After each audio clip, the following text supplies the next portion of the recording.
আসসালামু আলাইকুম সুপ্রিয় শিক্ষার্থী বন্ধুরা, কেমন আছো? আশা করি সবাই ভালো আছো। চলো বন্ধুরা, আমরা নবম শ্রেণীর যে আমাদের যে নতুন যে মার্ক ডিস্ট্রিবিউশন যে তৈরি হয়েছে, অর্থাৎ নবম শ্রেণীর আমাদের গণিতের যে মার্ক ডিস্ট্রিবিউশন তৈরি হয়েছে, সেখানে আমরা কিছু নিয়ে আলোচনা করব। প্রিয় শিক্ষার্থী বন্ধুরা, আমাদের নবম শ্রেণীর মধ্যে আমাদের প্রত্যেকটা পার্টের বিভিন্ন কিছু কিছু পার্ট অংশ আছে। যেমন আমরা একটু দেখি আমাদের নবম শ্রেণীর,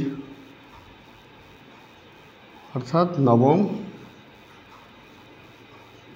শ্রেণীর আমাদের নবম শ্রেণীর আমাদের কি গণিতের মধ্যে 1 নম্বর যে প্রশ্ন যে বলা হয়েছে যে এমসিকিউ থাকবে 15টা। এমসিকিউ থাকবে 15টা। এক কথায় প্রশ্ন থাকবে 10টা, আর সংক্ষিপ্ত প্রশ্ন থাকবে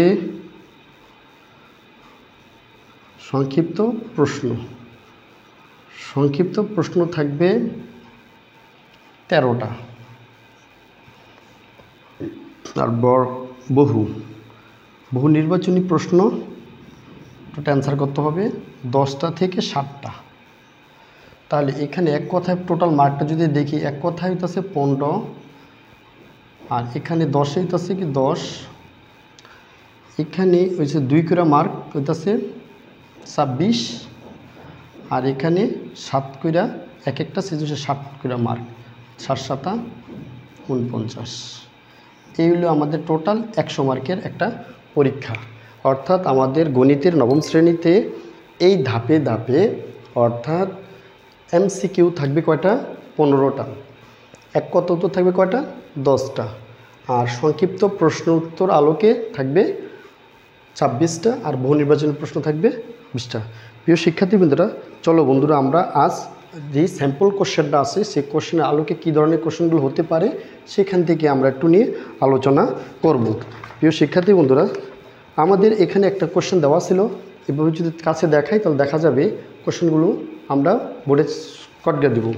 এক কথায় উত্তর, আমরা যদি তাকাই, এক কথায় উত্তর, এখানে এক কথায় যে উত্তরগুলো থাকবে এখান থেকে 26 থেকে অর্থাৎ 16 থেকে 25 পর্যন্ত উত্তরগুলো থাকবে। সেই 16 থেকে 25 পর্যন্ত উত্তরগুলো আমরা অ্যান্সার করব। দেখি কিভাবে কোন ধরনের কোশ্চেনগুলো থাকে। চলো প্রিয় শিক্ষার্থী বন্ধুরা, আমরা এটা আজকে একটু দেখব। 16 নম্বর একটা অঙ্ক এখানে দেওয়া হয়েছে লগ 5 125।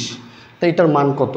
প্রিয় শিক্ষার্থী বন্ধুরা, আমরা যদি 125কে যদি আমরা 5 দিয়ে ভাঙা করি, 5 5 25, তার উপরে যদি 5 দিই, 5 25 125, 5 দা দিলে তাহলে 5, তাহলে 3টা 5 হয়, 5 5 5। তাহলে আমরা 125কে ভাঙলে কত হইতাছে? লগ 5, 5-এর উপর কিউব দেওয়া যায়। তাহলে এখানে এই পাওয়ারটা কি চলে আসবে সামনে, তাহলে লগ কত? 5 5। আমরা জানি পাওয়ার আর বেস মিলালে মান কত? 1। তাহলে 3 × 1 = কত? 3। তার মানে অর্থাৎ 16 নম্বরের উত্তর কত হবে? 3। 16 নম্বর উত্তর হবে কত? 3। চলো বলুন 17 নম্বর অঙ্কটা আমরা একটু দেখি। 17তে বলা হয়েছে এখানে লগ 2 স্কোয়ার প্লাস লগ 3 3 2। প্রশ্নতে বলা হয়েছে লগ 2 স্কোয়ার লগ 3 3 2। তাহলে সেক্ষেত্রে পাওয়ারের বিসমিল্লাহ এটা পুরানোর মান কত? 1। আবার এটার মান কত? 1। তাহলে এখানে আছে 2 + 2 = কত? 4। তাহলে এটা মান যদি 1 হয়ে যায়, তারপর এই লগটাকে সামনে এসে পড়বে, এটা কি আসবে? সামনে আসবে। এটা কি আসবে? সামনে আসবে। তাহলে উত্তর কত হবে? 4। উত্তর কত হবে? 4। প্রিয় শিক্ষার্থী বন্ধুরা, আমরা দুইটা পার্ট দেখলাম। আমরা যদি 3 নম্বর অঙ্কটা যদি দেখি, 3 নম্বর পার্টের মধ্যে দেওয়া হয়েছে 18 নম্বর। এখানে দেওয়া হয়েছে কত? tan θ = √3 হলে হচ্ছে sin θ আর cos θ sec θ সমান হয়। তাহলে 10 মানেই তো হচ্ছে কি tan θ।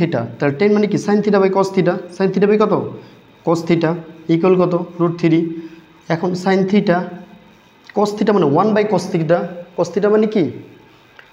1/cos মানে sec θ। কত? sec θ।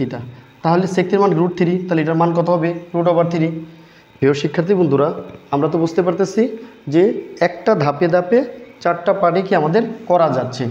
পরে আমরা যদি যাই টু 17 নম্বর, আমরা একটু 18 নম্বর গেলাম। 19 নম্বর যদি তাকাই, 19 নম্বর অঙ্কতে কি বলছে, এখানে বলছে 310 ডিগ্রি রেফারেল কোণ কত। আচ্ছা, রেফারেল কোণ মানে কি 310 ডিগ্রি রেফারেন্স কোণ, তার মানে এই অ্যাঙ্গেলটার পুরা কোণটা টোটাল কোণ থাকে কত 360 ডিগ্রি। তাহলে 360 ডিগ্রি থেকে 360 ডিগ্রি, তাহলে 360 থেকে যদি 310 বাদ দিই বিয়োগ 310, তাহলে কত 50। তার রেফারেল কোণ কত হয় 50 ডিগ্রি। কত ডিগ্রি হবে 50 ডিগ্রি। 360 থেকে 300 বাদ দিলে কত হবে 50 ডিগ্রি। অর্থাৎ কোণটা করে টোটাল 360 এই পর্যন্ত, তারপর এখান থেকে 360 পর্যন্ত আসলাম, আসার পরে কী করবো 310 এখান থেকে বাদ দেবো, তাহলে এই ঘরে গিয়ে থাকবে 350 অথবা 50 ডিগ্রি রেফারেল কোণ। আচ্ছা, 20 নম্বর একটা অঙ্কতে বলা হয়েছে 1 - 2 + 4 - 1/8, এটার ধারাটির সাধারণ অনুপাত কত। সাধারণ অনুপাত কত? প্রিয় শিক্ষার্থী বন্ধুরা, প্রশ্ন নিয়ে সবাই বসো, তাহলে আমরা হয়তো সলিউশনগুলো খুব ইজিতেই করা দিতে পারবো। এখানে বলা হয়েছে সাধারণ অনুপাত কত। তাহলে সাধারণ অনুপাত মানে কি, প্রথম পদ এইটার থেকে এটা, তাহলে দ্বিতীয় পদ অনুপাত সূত্রটা কি ছিল, অনুপাত ছিল দ্বিতীয় পদ ভাগ প্রথম পদ অথবা এই পদ ভাগ এই পদ অথবা এই পদ ভাগ এই পদ। অনুপাত ছিল যে কোনো পদ তার পূর্ববর্তী পদের ভাগফল ছিল। তাহলে দ্বিতীয় পদ কত ছিল আমাদের -½ প্রথম পদ ছিল 1, তাহলে -½ গুণ কত 1/1 = কত -½ তো সাধারণ পদ কত আছে -½ সাধারণ পদ তো -½ তাহলে আমাদের সাধারণ অনুপাতটা বেরোলো কত -½ তারপরে